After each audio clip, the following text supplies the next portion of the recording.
بسم الله الرحمن الرحيم. عن أبي سلمة رضي الله عنه قال: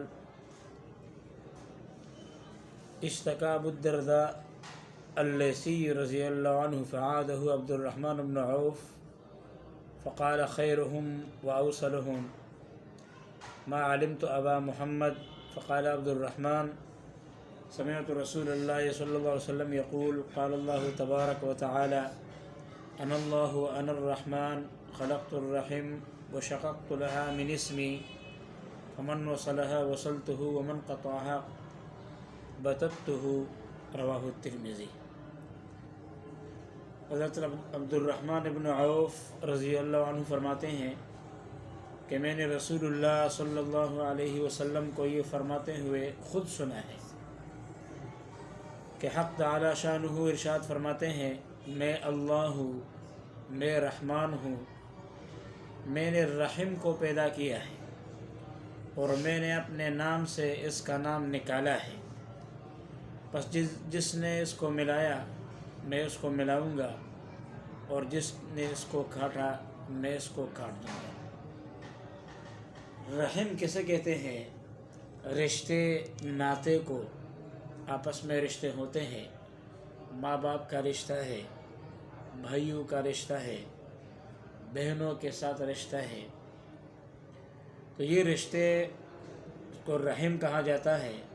اللہ تعالیٰ نے فرمایا کہ میرا نام رحمان ہے، تو رحم کو میں نے رحمان سے نکالا، اور میرا ہے قانون ہے جو رشتے کو توڑنے والا ہوتا ہے، اللہ فرماتے ہیں میں اس کو توڑوں گا، میں اس کو برباد کر دوں گا، میں اس کو رسوا کر دوں گا۔ جو رشتے کو توڑنے والا ہوتا ہے اور جو رشتے کو جوڑنے والا ہوتا ہے میں اس سے جوڑوں گا، میں اسے عزت دوں گا، رسوائی سے بچاؤں گا۔ اس سے آگے کی روایت کے اندر ہے، آپ علیہ السلام نے فرمایا: لیس الواصل بالمکافی ولكن الواصل الذي انقطعت رحمه وصلها۔ صلہ رحمی پانے والا کون ہوتا ہے؟ رشتے ناطے پالنے والا کون ہے؟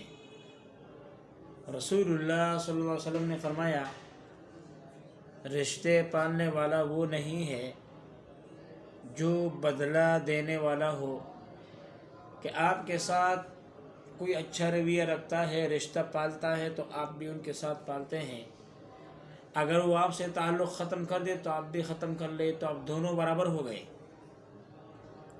بلکہ حقیقت میں صلہ رحمی پالنے والا وہ انسان ہوتا ہے کہ لوگ اس سے رشتے توڑتے ہیں، یہ جوڑتے ہیں۔ ولیکن الواصل اذا انقطعت رحمہ وصلها۔ حقیقت میں صلہ رحمی پانے والا اور یہ اجر ثواب پانے والا وہ شخص ہوتا ہے کہ جس سے جب رشتے لوگ توڑ دیتے ہیں، تعلقات ختم کر دیتے ہیں، یہ تعلقات کو بحال رکھتے ہیں۔ چھوٹی چھوٹی باتوں پر بھائیوں کے آپس میں اختلافات آ جاتے ہیں، یہ بھائی کا رشتہ کتنا عظیم ہے۔ اللہ جل جلالہ نے سورۃ عبسہ میں قیامت کے منظر کو بیان فرمایا: فَإِذَا جَاءَتِ الصَّاخَّةُ يَوْمَ يَفِرُّ الْمَرْءُ مِنْ أَخِيهِ وَأُمِّهِ وَأَبِيهِ وَصَاحِبَتِهِ وَبَنِيهِ۔ جب قیامت قائم ہوگی تو یہ رشتے ناطے ختم ہونے والے، سارے رشتے ختم ہو جائیں گے۔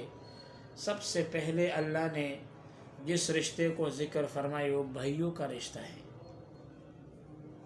ماں کو بعد میں لایا، باپ کا ذکر بعد میں ہے، بیوی اولاد کا ذکر بعد میں ہے، پہلے اللہ نے بھائی کو ذکر فرمایا۔ کتنے ایسے ہوتے ہیں جو بھائیوں کے ساتھ بات ہی نہیں کرتے ہیں، چھوٹی چھوٹی باتوں پر یہ رشتہ ختم ہو گیا۔ اللہ نے فرمایا میری نظر میں وہ رسوا ہونے والا ہے جس نے رشتوں کو توڑ دیا۔ جوڑنے کا حکم ہے، یہ کوئی کمال نہیں ہے کہ میرے ساتھ میرا بھائی اچھا ہی کرے تو میں بھی کروں۔ اگر وہ میرے ساتھ تعلقات بحال نہ رکھے، تعلقات ختم کر لے، میں بھی وہی رویہ اختیار، یہ کیا کمال ہے؟ کمال تو مسلمان کا یہ ہے کہ وہ آپ کو لفٹ ہی نہ دے اور آپ اس کو اپنا سب سے بڑا محسن سمجھے، یہی تو کمال ہے۔ نبی کریم صلی اللہ علیہ وسلم کی سب سے عظیم صفت، کہ ہر صفت عظیم تھی، لیکن سب سے عظیم صفت کیا تھی؟ کافر لوگ جو آپ علیہ السلام کے دشمن ہوا کرتے تھے، وہ آپ علیہ السلام کے ساتھ ہمیشہ دشمنی والا رویہ اختیار کرتے تھے۔ آپ علیہ السلام ہمیشہ ان کے ساتھ بھائیوں والا، خیر خواہی والا رویہ اختیار فرماتے تھے۔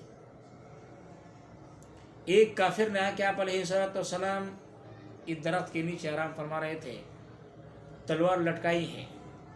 کافر نے دیکھا کہ آپ علیہ السلام سو رہے ہیں، تلوار اٹھائی اور فرمایا اور اس نے کہا، اس کافر نے کہا، میں یمنعک منی، کون بچائے گا؟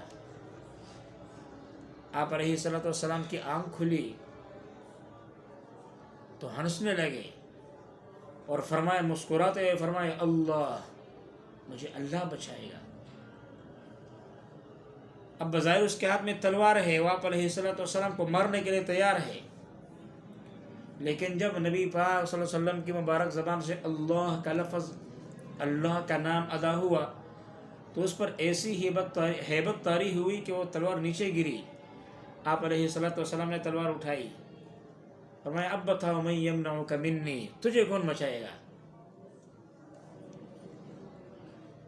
بڑا پریشان ہوا، اب تو میرے خیر نہیں ہے۔ اس نے اللہ کے نبی سے معافی مانگ لی، معاف کر دو، کہا جاؤ، معاف کر دیا۔ ہمیں ہمارا سگا بھائی ایک رحم میں پھلے ہیں، ایک ہی ماں کا دودھ پینے والے، چھوٹی چھوٹی باتوں پر تعلقات ختم ہو جاتے ہیں۔ ہم اللہ کی نظروں سے کتنے گر جاتے ہیں ان رشتوں کو توڑنے کی وجہ سے۔ ہم تو اس کو اپنی غیرت سمجھتے ہیں، لیکن اللہ کی نظر میں بہت بڑا جرم ہے۔ اللہ نے فرمایا، میں توڑ دوں گا جو رشتے کو توڑنے والا ہوتا ہے۔ لہٰذا ہم رشتہ توڑنے کے سبب نہ بنیں، ورنہ رات کی تہجد کوئی کام نہیں آئے گی۔ ہم تو صرف عبادت کو اپنا کمال سمجھتے ہیں، معاملات دین کا بہت بڑا حصہ ہے، معاشرت توڑنے والے سے اپنے تعلقات بحال رکھنا یہ کمال ہے۔ ہم اس میں اپنی غیرت سمجھتے ہیں کہ اگر کوئی ہمیں ایک بات بولے تو ہم آگے سے 10 جواب نہ سنائے، ہمارے دل کا بھڑاس نہیں نکلتا ہے۔ ہماری یہ سوچ ہوتی ہے کہ ہم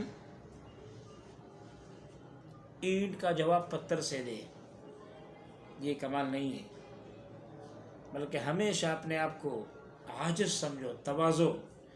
جس کے دل میں تواضع ہوتی ہے وہ رشتوں کو پالنے والا ہوتا ہے، اور جس کے دل میں تکبر ہوتا ہے وہ رشتوں کو توڑنے والا ہوتا ہے۔ تو رشتوں کو جوڑنا یہ بہت بڑی عبادت ہے، ہم اس کو عبادت سمجھیں، اور رشتوں کو توڑنا، جوڑنا بہت بڑی عبادت ہے، توڑنا بہت بڑا گناہ ہے۔ اللہ تعالیٰ عمل کی توفیق نصیب فرمائے۔ آخر دعوانا